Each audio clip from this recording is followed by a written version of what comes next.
योजनाओं को परिष्कृत किया जाए। इसके लिए मोदी जी के नेतृत्व में काम हुआ।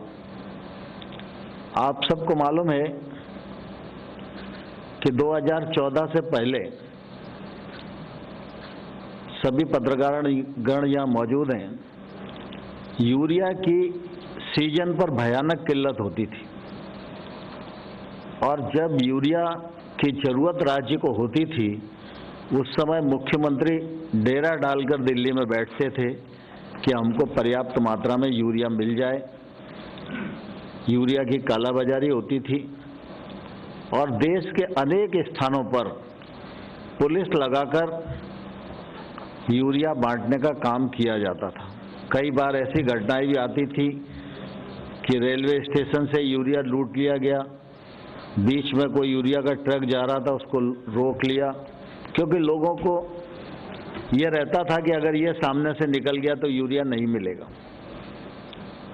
मोदी जी ने यूरिया को नीम कोटिंग किया और गत 6 वर्षों में कोई भी यूरिया की किल्लत देश को नहीं हुई, किसान को नहीं हुई। सुचारू रूप से यूरिया की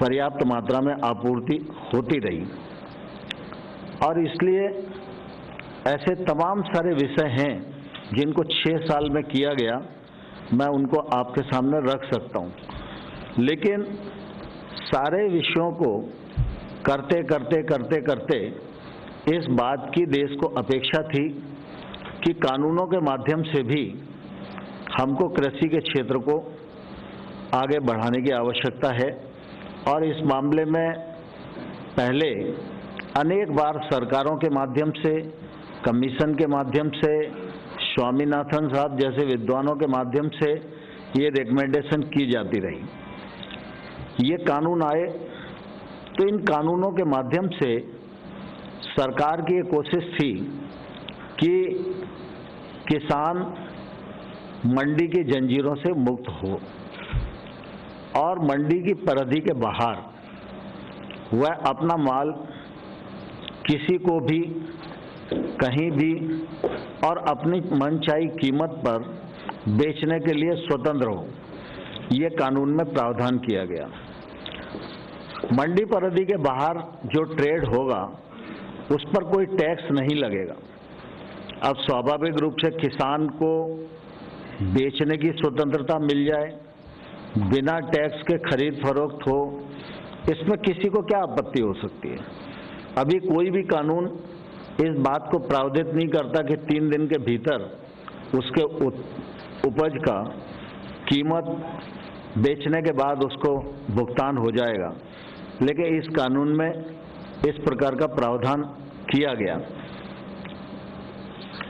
मूल्य आश्वासन की दृष्टि से कॉन्ट्रैक्ट फार्मिंग नया विषय नहीं है, अभी तक कानून नहीं था लेकिन फार्मिंग हो रही थी, उसके अनुभव भी अच्छे हैं।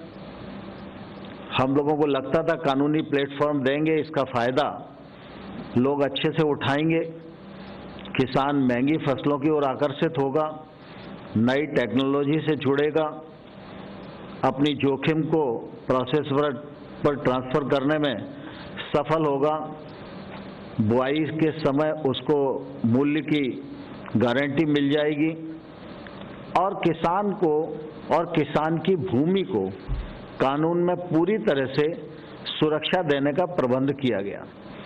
यदि विवाद भी हो प्रोसेसर और किसान के बीच में तो एसडीएम 30 दिन के भीतर उसका निराकरण करेगा, उसे कानून में बांधा गया।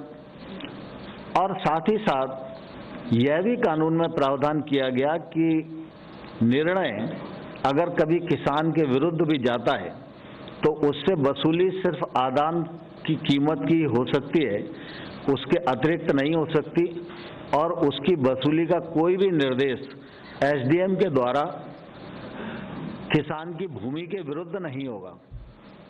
किसान की भूमि सुरक्षित रहे, इस दिशा में सरकार ने पर्याप्त विचार विमर्श किया और किसान को पूरी तरह सुरक्षित करने में प्रावधान किए।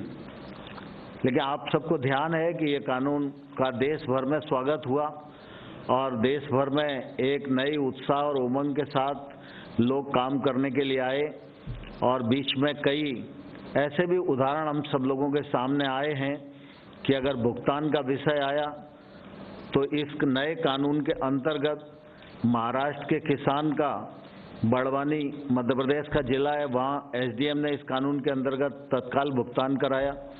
ओपन ट्रेड में जो किसान गए उसका फायदा भी, व्यापारी गए और किसान दोनों ने जब ट्रेड की तो निश्चित रूप से किसान को बढ़ी हुई कीमत मिली और ये सिलसिला चल ही रहा था।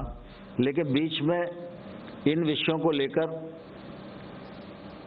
कुछ किसान और कुछ यूनियंस आंदोलन की राह पर आ गई। पंजाब के किसान यूनियन के जो लोग थे उनके साथ 14 अक्टूबर को सचिव के स्तर पर बातचीत हुई। 13 नवंबर को मैं स्वयं उपस्थित रहा और साथ ही हम लोग लगातार चर्चा के लिए तैयार थे। विषयों को लेकर वार्ता चली रही थी और इसी बीच में 26 और 27 के आंदोलन की घोषणा हो गई।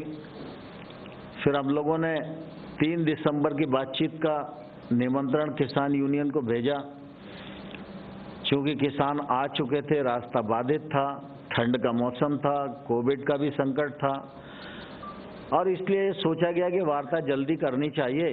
तो 3 दिसंबर के स्थान पर 1 दिसंबर को की, 1 दिसंबर के बाद फिर 3 दिसंबर को की, 3 दिसंबर के बाद फिर यह तय हुआ कि 5 दिसंबर को करें, तो 5 दिसंबर को वार्ता का क्रम चला और फिर यह तय हुआ कि 7 तारीख को हम दोबारा से इन विषयों को लेकर बैठेंगे और कुछ मार्ग प्रशस्त करेंगे। लेकिन बीच में ही 6 तारीख को 9 तारीख की रात को फिर बातचीत हुई। 8 की रात को बातचीत हुई और बाद में फिर एकदम ऐसी परिस्थिति बनी कि उनकी तरफ से कोई सुझाव आ ही नहीं रहा था। तो अंततः तो हमको ये लगा कि भाई किसानों के कुछ मुद्दे हैं और उन मुद्दों पर उनके मन में शंका है। तो चूंकि इतने दिन चर्चा हो चुकी है और कुल मिला के वो आखिरी में एक ही बात पर आते हैं कि एक्ट को रिपील कर दो। हम लोगों का लगातार ये आग्रह रहा कि एक्ट में कौन कौन से ऐसे प्रावधान हैं जिनसे किसान